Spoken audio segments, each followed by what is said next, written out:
Okay, welcome back. And okay, I got a good one for us today, guys. I genuinely have put in a lot of work on this one, and I actually kind of prepped this thing the other day. It actually took me a couple of days to really prep this together, guys. I'm not gonna lie to you guys. Like this one, I was kind of like to really prep this together, guys. I'm not gonna lie to you guys. Like this one, I was kind of like to really prep this together. So the way this thing broke out, man, I really had prepped it. I really had put a lot of time in it, and then I was just kind of sitting on it because this is such a lofty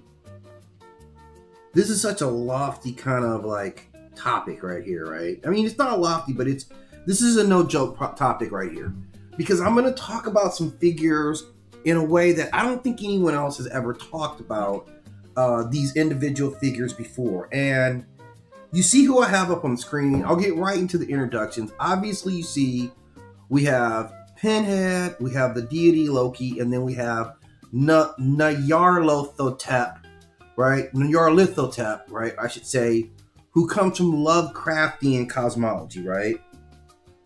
So that's one of the big things for me is, I haven't done a lot of talking about Lovecraftian mythology, and I'm not sure why. Like this is the Cthulhu fans' dream right here, right? This is where you get into Lovecraftian mythology, which is super deep. Like we know about Lovecraftian mythology because, man, like the Cthulhu supporters are out there strong, right? People who love Cthulhu, man, they don't let it go, man. They let you know about what they think about everything. They let you know about how Cthulhu is getting down right now. Like there's whole web pages dedicated to Cthulhu. And I don't know, I'm just kind of checking my output.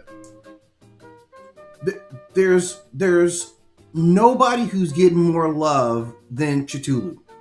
Okay, I'm just being perfectly honest with this, okay? Okay, so here's the thing with Cthulhu, okay? Here's the thing with Cthulhu. This guy has really spanned all the timescapes, right? He literally has, and he's stronger than ever, right? So the overall mythology, Lovecraftian mythology, is surviving in ways I don't know if everyone's fully aware of. And I'm like, we need to be aware of how Lovecraftian mythology is aware of. Like we need to pay attention to Lovecraftian, okay? This is important that we pay attention to what Lovecraftian mythology is doing, right? Let's actually pay attention to them. And I'm going to explain to you why. Because it's a scary mythology, okay? It's a very, very scary mythology, okay? Okay, so here's where I'm at with it, okay? These three deities, like, they kind of come across as trickster types, and I'm going to argue that they're not. Like, you see Loki, and you think like a trickster type, but this isn't really that, right? This is not like, it's a clown, but it's not a clown type motif. And even the clown mask is something different, right?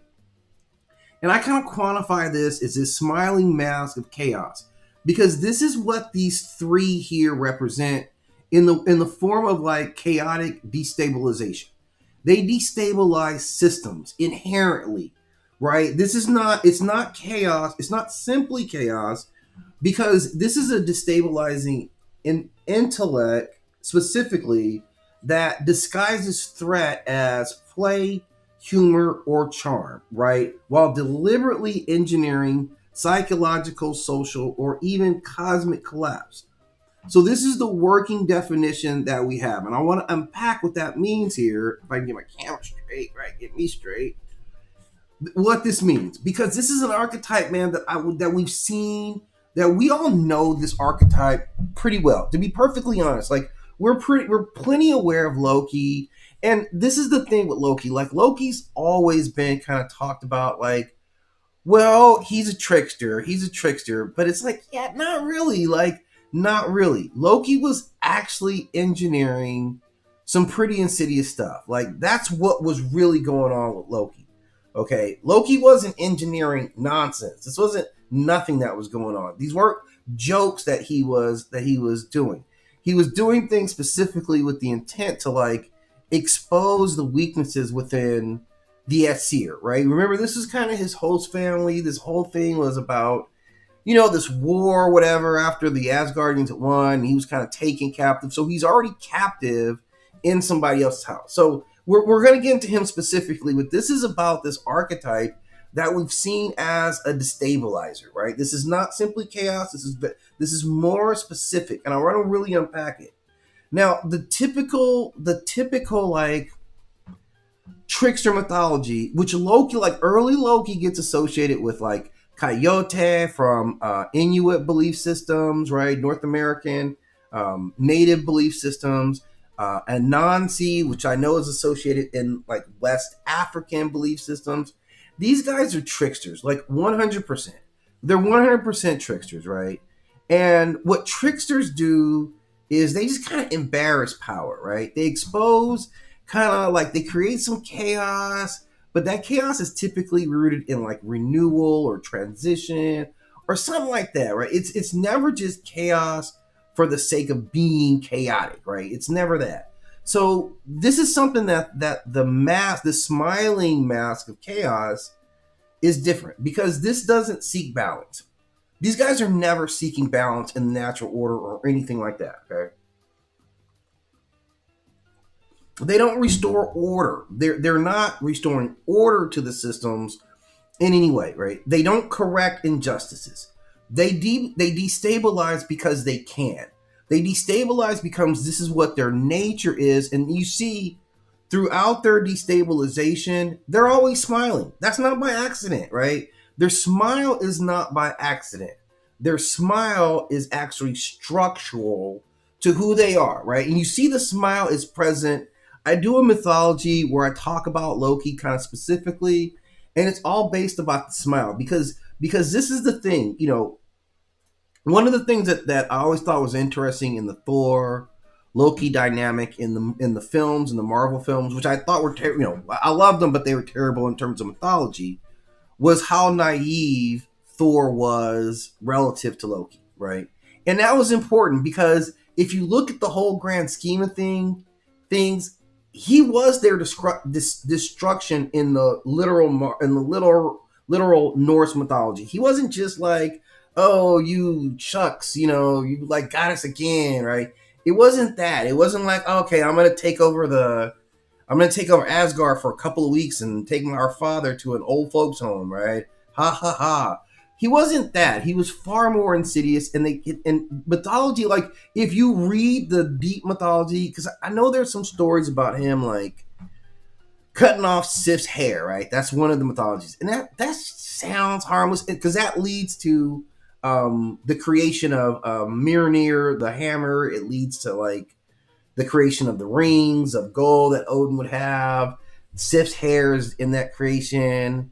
I think they get like a boar, like some kind of magical boar or something like that. So a whole host of really good things end up coming out of what Loki does with Sif's hair. So in that particular thing, he creates chaos that sparks, regeneration, right? His chaos sparks something, and that something turns out to be good. But that's not most of the time. Most of the time, these guys are like slivers. Like one of the other famous stories is about him using humor. Like they use humor, they use charm, they use playfulness, really because they want to get you to lower your defenses, right? It starts off kind of insidious, and this is what these characters would do. And this is where the real association gets really, really fine on who these characters are, like how they move. Because every single one of them moves with an uncanny type of psychological precision. When you're under the microscope of one of these type of figures, right, their ability to know exactly what it is that's going to get you is freaking uncanny. It is freaking uncanny how these things are able to dig all up in your noodle, get all up in your mental mind, as I like to call it, right? You get all up in your mental mind to pull out whatever's going to scare you the most, right? They don't even have to be creative about what they're going to do to you to scare the bejesus out of you, right? That's literally where they're at, because they have the ability to go inside of your mind. Like Pennywise has shown the ability to like access your pre-birth memories. I want you guys to just take that one in.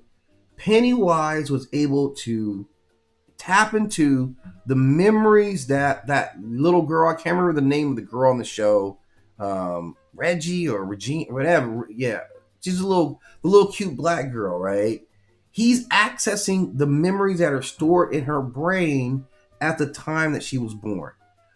We can't access that part of our memory. That experience is there, right? Like our brains experience it, but it's not an access of our brains, because our we're not fully developed at that point in time. But he accesses that part of her brain. This is a core part of your brain. This is a core part of your brain, and this is what all these guys do: is that they exploit your fear. They work on your ego. Like they all kind of revolve around your trauma. They attack your pride. They attack your doubt. And this is how they engineer collapse, right? This is really this is where they operate at the purest level, right? Right. Okay. And then where they exist, and this is kind of crucial if you look at all three of these guys, right? Because this is a very specific archetype, right? And I'm introducing this, so I'm being wide open with you guys. Like I had to think about this and like how these guys were different from everybody else before I grouped them together. And a lot of it is this not only just the psychological. I mean, like the precision psychology of it is on par with nothing else. I mean, maybe with Freddy Krueger, because I'm not joking here. I'm just talking about like mythologically how a character is written, what they're capable of doing. So, Freddy Krueger was accessing your dream. So it makes sense that he would know like what you're dreaming about. He's inside of your dream. So he's able to twist whatever the environment you created to your fearful environment. These guys are doing something else because they're engineering external environments or real reality that they're manipulating. So they know you. Like Loki has a dinner where he's roasting everybody, and he's so specific about the insults, the jokes that he's putting out that it starts to destabilize the room because of how like pinpoint his snapping on you is, right? Have you ever done that where you're snapping on someone but you're undressing them at the same time? And he does this with a whole like a hall full of Asgardians, okay? And then all these guys operate at kind of this liminal space in what they are. They're not gods like Nyarlathotep. He's not a god. He's kind of a god. Like the Lovecraftian beings themselves, I don't think that they are really gods because they're just kind of extra dimensional spirits, right? So I don't know. I don't regard them as gods. I've never taken like Cthulhu. He gets god worship, obviously. He gets God worship, man. Like Cthulhu gets like absolute God level worship. And worry about them, guys. Pay attention to them. I'm just saying, pay attention to them because them Cthulhu lovers, they might pull something off, man. I don't fully understand what they're talking about, but I know they're serious about it because they have not stopped talking about him, right? That's extremely important. But anyway, so Nyarlathotep comes from that line, so he's not really a god in the way that I see him. Obviously, we know Pennywise is also not a god. Pennywise is also an extra dimensional being. He is some type of supernatural creature, but the primary thing is that he is extra dimensional. So these are not gods, they're not necessarily monsters, but they can take on monstrous forms, right? And the same thing with Loki. They're not fully mortal. Loki's not necessarily immortal. He is a giant. He's not even Aesir. And these guys are also like they cross boundaries, order and disorder, sacred and profane. This is the elements they move in, like humor, like wrapped in horror. So they work on spectrums that are really geared towards attacking your mental game. Like this is where they are, right? And these guys are all about like emotional detachment. Like the smile itself this signals something like extremely crucial because chaos is different in how it moves. So this is moving differently, and it's a detachment that under the chaos that they create, it's still amused. They are 100% amused by this. Nobody is having a better time than Pennywise while all this bad stuff is happening to you, right? Like I once heard 50 Cent say, Your frown makes me smile, right? And I thought about that. I thought about what he was saying. He was saying that I get joy from seeing you unhappy, right? Your frown makes me smile, okay? That's Pennywise's entire existence. His entire existence is your frown, your tears. Like he wants to literally, like you guys saw, like Cartman when Eric Cartman drank Scott Tinnerman's tears. That's what Pennywise lives for. He wants your fear. I mean, more specifically, he wants your fear. So the smile is like where you would expect like rage. The smile is something else. Like this is kind of wrapped in amusement, because even deeper, each one of them has aspects where they're more pure entertainers. Like there is a side to Pennywise, or there an aspect of Pennywise that was this pure entertainer before he was, possessed. I guess he's possessed of Pennywise. I guess that's the actual representation there, right? So there is a side of him that's actually a clown, right? And clowns themselves, man, have always been sus. Like if you're still messing with clowns right now, I don't understand how you live it. I really don't understand how you live it right now. Like if you're still entertaining clowns, you're a savage, man. You're just a wild person, and it's not something that I would endorse, because we've seen this. So again, we bring these juxtapositions of like how they look and how they act, and this is what that smiling face of chaos represents. They're all about fear, manipulation. They're like where this mythology comes from at the mythic level is our response to everything. Like this is how we respond to our fears. It's a fear of manipulation. It's an anxiety around hyper intelligence that can be weaponized. It's the idea that collapse is orchestrated by something that enjoys watching you. So this is different. This is the first time. This is not just entropy, right? Because we're dealing with entropy at the same time. What this is destabilization. And this really matters. Entropy is just things naturally slow down, right? We're dealing with that right now. We're always kind of worrying about entropy. Things start to slow down, right? It's a natural course of things. All things eventually fall apart. That's entropy, right? But entropy isn't mad about it. Entropy doesn't have like an issue about what we're doing in life. So this new archetype that's attacking us is different. It's a manipulator. And these are manipulators that are, even nowadays, they're starting to be more savvy, in all of them can use television, right? All of them can use are starting to gain capacities of social media. That's what they're seeing next. And this is all about its information, its emotion, its strategy. Okay. So let's start to look at them like a little bit more in detail so we can understand it. And like we said, it's Loki, it's Pennywise, it's Nyarlathotep that uses these weapons primarily, right? Now let's start with Pennywise. Now Pennywise is playful before he turns purely predator. Like Pennywise actually is kind of funny, right? Like I'm just saying, in a very dark comedic way, I get Pennywise's humor. At least I can get the irony of what Pennywise is saying. Like I'm not saying I want to hang out with Pennywise and it will be funny. I'm just saying that he has some good ones. Pennywise absolutely gets some good ones off. If you go back and watch the flick, like the last one especially, I feel like he pops off. He like the irony sometimes of Pennywise, it cannot be lost. So that's their whole like entry point for him, which is classic for this archetype. Okay. He uses a childlike tone, and he absolutely does use this very childlike tone when he's talking, right? He does. He has that ability. He can at least turn that on, right? He's code switching is what we call it, right? We call it code switching, right? And then there is inevitably, he invites you in. He invites you in. He tries to lure and charm you in to the bad stuff that he's getting ready to introduce you to, right? There's no reason ever to go, but at least it's an invitation, right? And he at least mocks or mimics being innocent.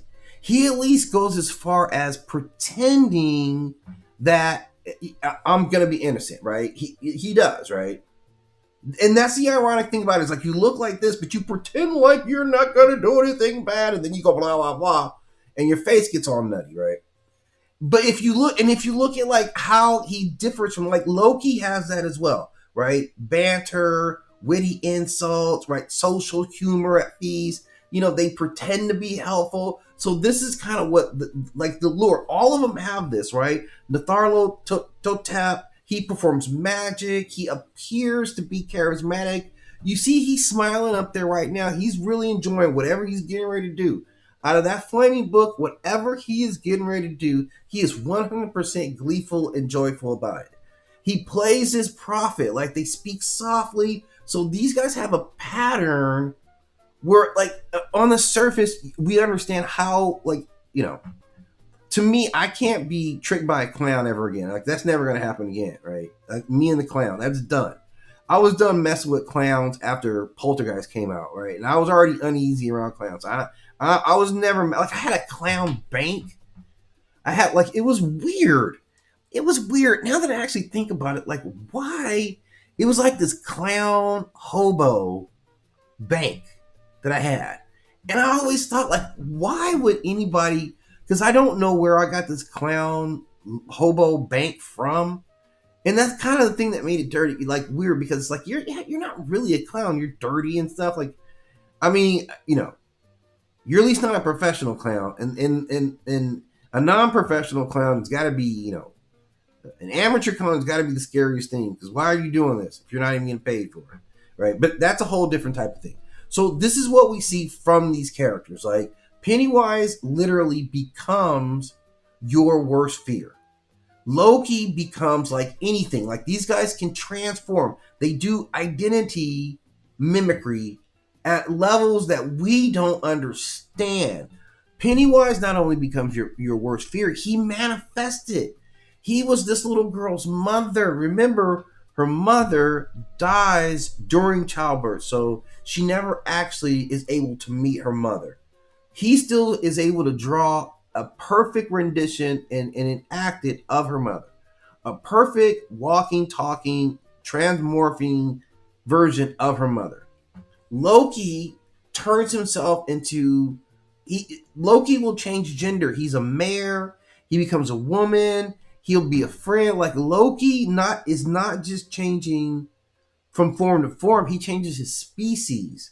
Okay? Remember, he becomes a horse and gets pregnant in that horse form and has a baby. Okay? Gnarl, he's a scientist, he's a pharaoh, he's a prophet.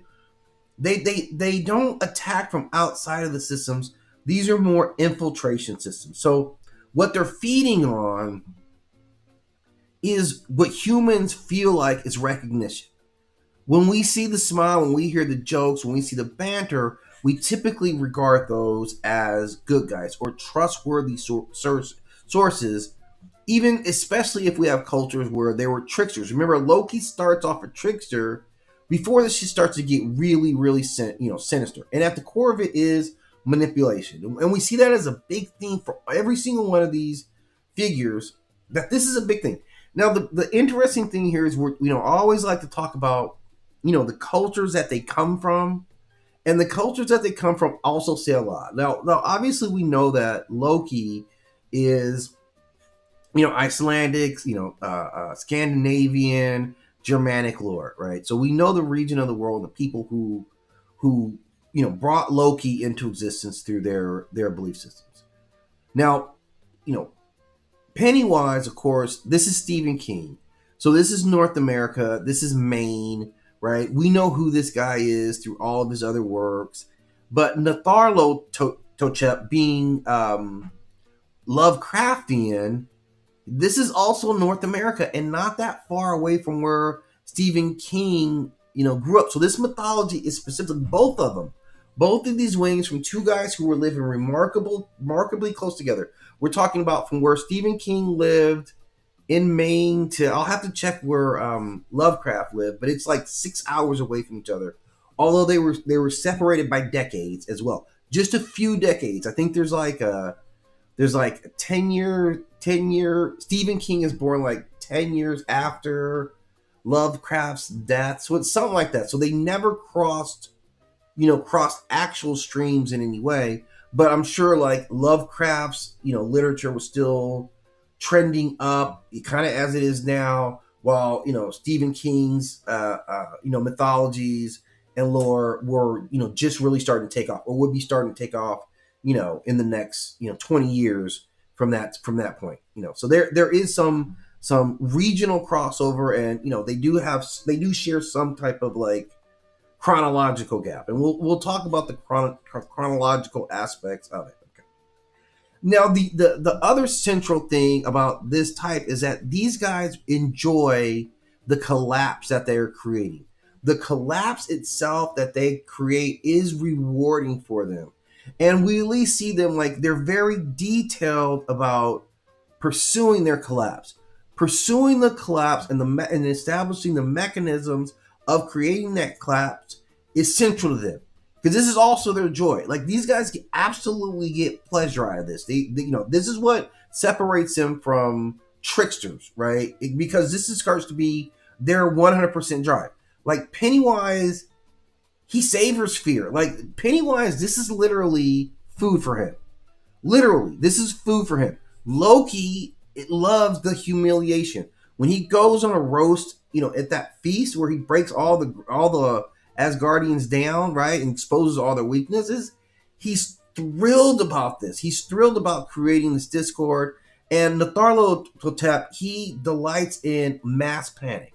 This is the plane that he operates. So he's operating on a plane where he's trying to get the entire civilization. So they're attacking different, right? Loki was attacking really an entire cosmology. Loki was moving at cosmic levels because he understood that to destabilize Asgard first would destabilize all the 9 realms. So he was operating at a cosmic level, okay? Nyarlathotep, he acts at like a citywide, community-wide level. This is a being who, there is histories of him, being tied to like attacking like government or countries, but this is kind of where he operates from.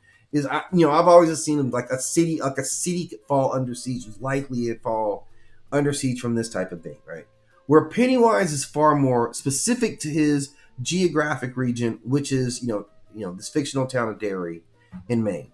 So and he's engineering a type of collapse as well, because he represents the rot underneath the city. That's where all of them kind of exist, is that rot underneath that's whittling away that you don't maintain. Like with Loki, they talked about it because what Odin was representing was this beauty of Asgard, right? And they kind of say it in they okay, I'm gonna bring you there. The characters are united in the fact that they're rooted in collapse. They're different from a trickster character in the fact that they are designed to engineer collapse at levels that bring about total annihilation. This is not about rebirth. It's not about renewal. It's not about chaos for transition. It's chaos for the pure act of chaos and the enjoyment. Like, they are structural in how they attack, and it's always psychological. This is what binds these guys, that they are very specific psychological attack. But you see what Loki does. Like, Loki immediately starts to sow discord between the gods. That's the first thing that he does. And I'm going to talk more about it. I'm going to go into the separate part. Like, Pennywise separates children, right? So he stabilizes the entire community because these children go missing, right? Nar turns entire populations against each other. So they fragment communities. And once this fragmentation goes in, the collapse accelerates, right? Loki was think about Loki's role in Ragnarok, which is absolute. His fingerprints are all over Ragnarok because of what he does. His children, his union with, who is it? Angrboda, right? His union with Angrboda is actually rooted in, this is how you bring about Ragnarok. How he was meddling with Odin and attacking the deities. He knew that's why he rolls straight in there. When Ragnarok starts, he marches into Asgard because he knows all the weak points in Asgard. And he's telling everyone. So he brings all the forces for their final destruction. There was no way they were going to get out of it. and he had engineered, where morale was down. Like, this is what they do.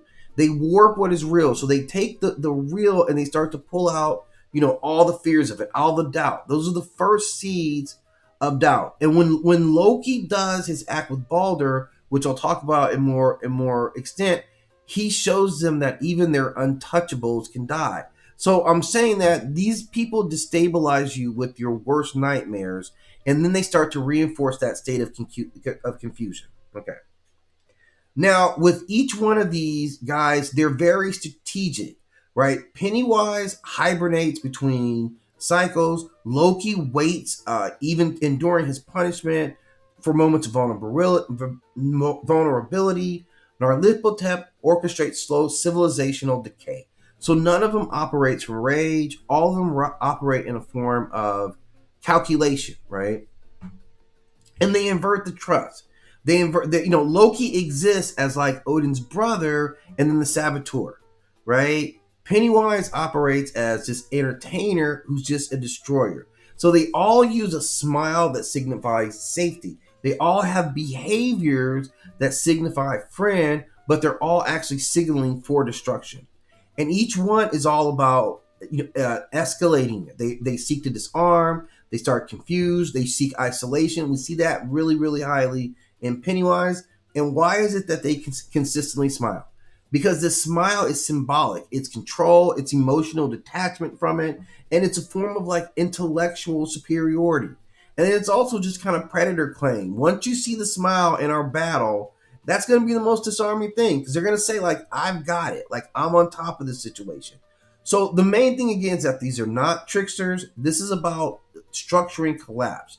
It's about the smiling face that is engineering your collapse in the background. And you always let them in close to you. They typically are going to charm their way into the scenario, right?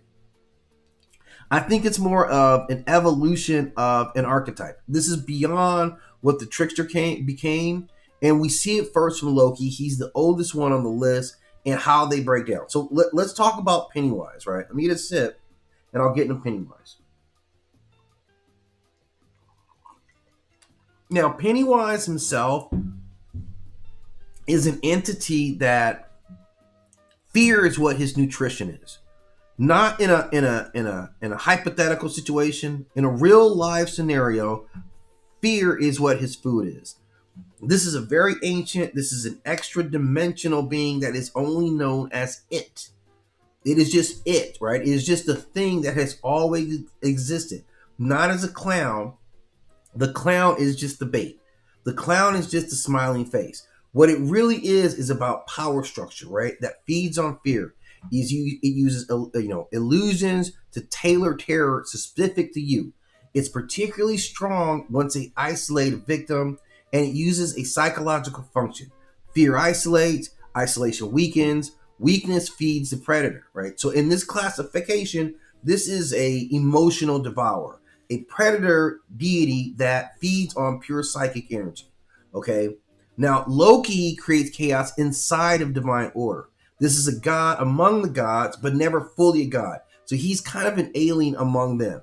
In terms of the power structure, he operates by using shape-shifting. Like all of these deities in this form are massive shape-shifters. They can take on almost any form imaginable. That's also part of their overall engineering. That's how they move.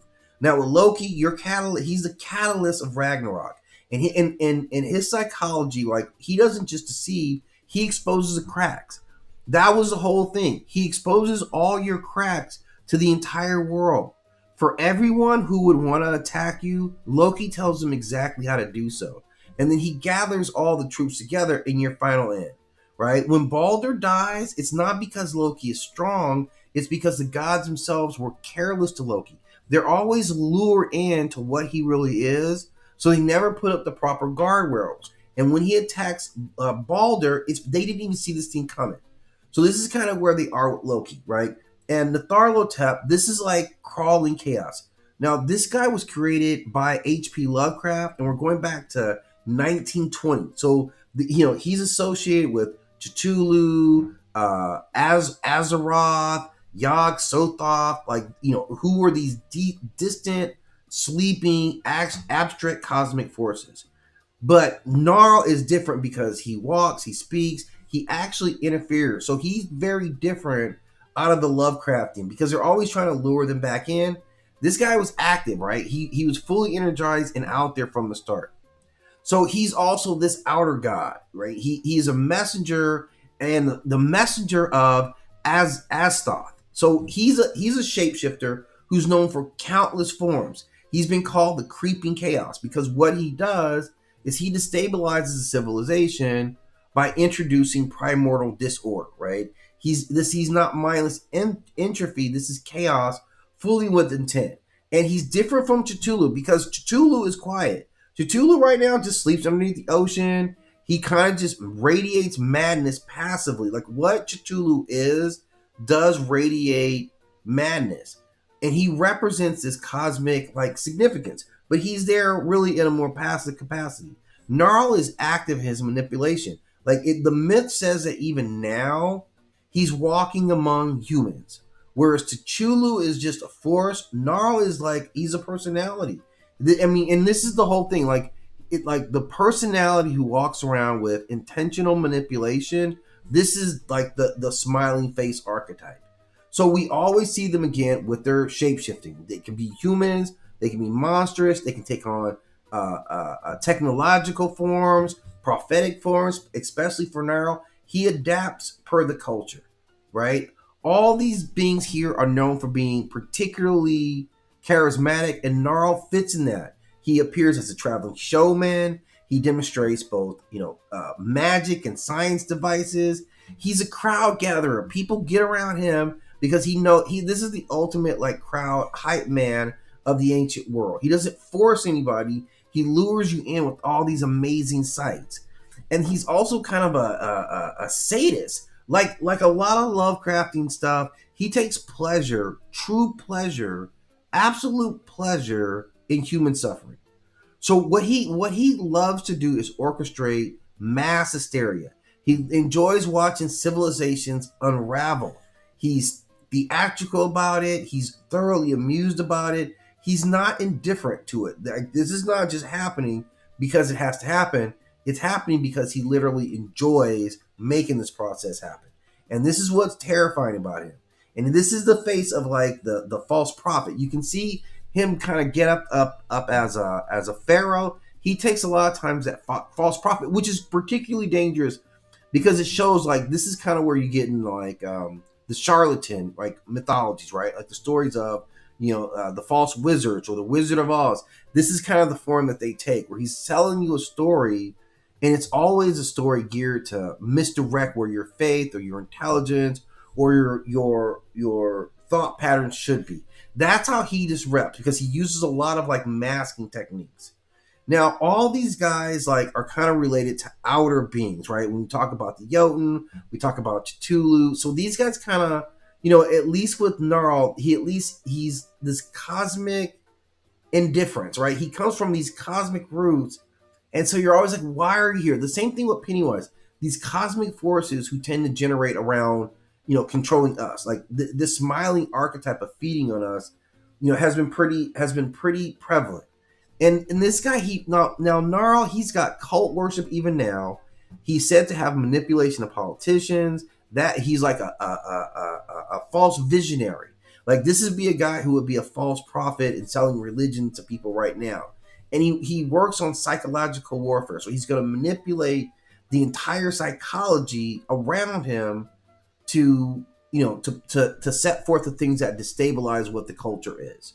So these guys are all kind of geared towards, warping reality, thought distortion, just, what we would consider like the illusion casting, right? Like Pennywise is at the height of reality manipulation. Loki is ultimately unbound and punished, but he had already engineered through his own line the downfall of Asgard. So we did see it. And a lot of times these guys never really get punished. Like we never see, Loki serves his punishment, but he gets free. But, through the other ones, we never see them actually get checked. So these guys get to run around unchecked. They may get into kind of a defeat, But for the most part, like, when you see these forces coming, they're so powerful, they're so deceptive. By the time you notice what they're doing, this has already happened. So, but what I want to play for you guys here, like I said, I put together just a little bit of research material to share on how these guys developed. I really wanted to get into talking about the timeline, obviously who comes first, what that means, where it happened, how they started off. So let's get into this, and obviously we're going to start with Loki, who's around thousands of years before these other two, but let's get right into the material. Pre-Loki trickster traits, cunning, boundary crossing, shape-shifting, circulate in oral tradition before attested Norse texts. 800 CE.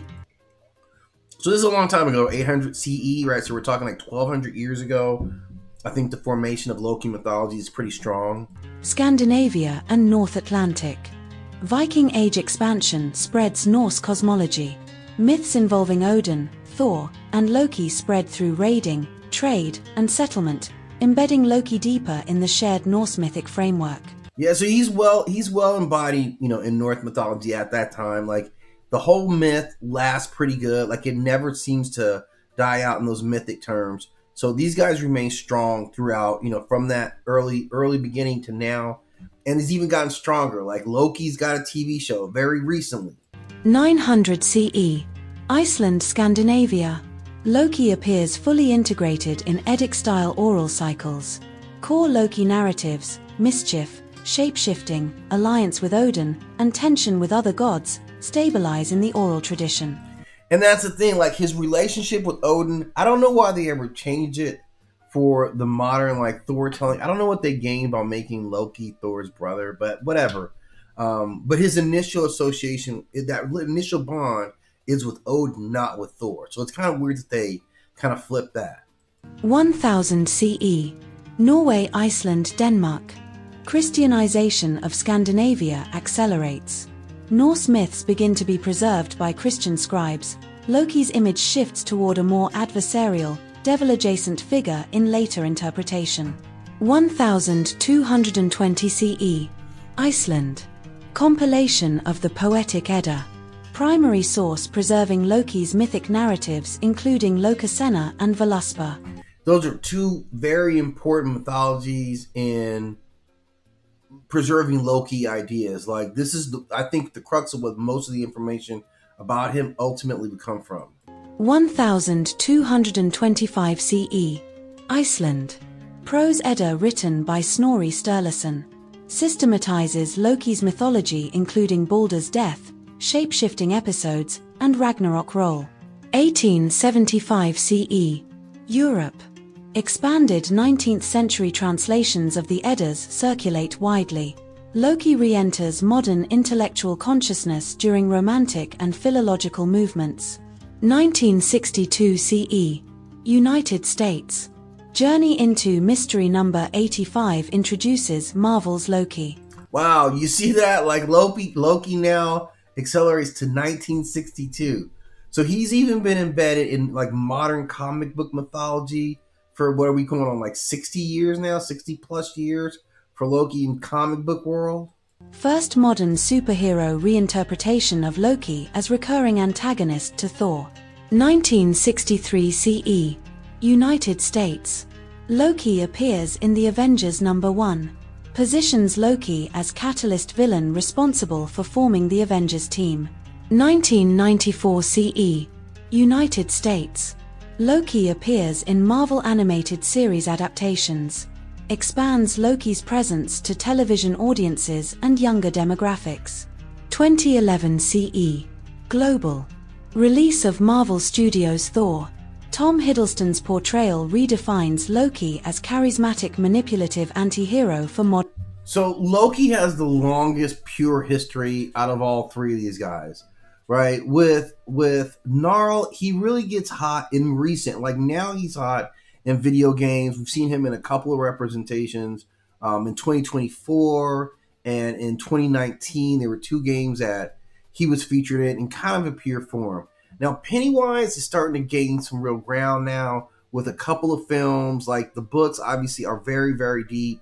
So this guy's already carrying probably like a 40-year history in mythology. So the emergence of these characters, and they do represent the same ideology. Like this archetype of a devourer, a destabilizer is a pretty old concept in how we're seeing it, but how they attack, like the psychological attack, actually has always been the most compelling part about it for me. So I wanted to present these three here. I'm doing a little bit of breakdowns on each one of them. There's a new Loki mythology. I'll drop that up on, get that uploaded on the channel, probably when I sign off of here. But as always, man, hit me up with whatever questions you have. If you want to talk about some other matchups of gods and see how they're comparing, to each other, this is what we're doing here. I love to break into the timelines, kind of know who came out when, where, what's going to go forth. Later on tonight, I got some new mythology stories, including that new Loki that I'm going to put into the mythology stream going in tonight. So if you like to chill, man, like this is a very mellow Saturday for me. It's kind of rainy out here.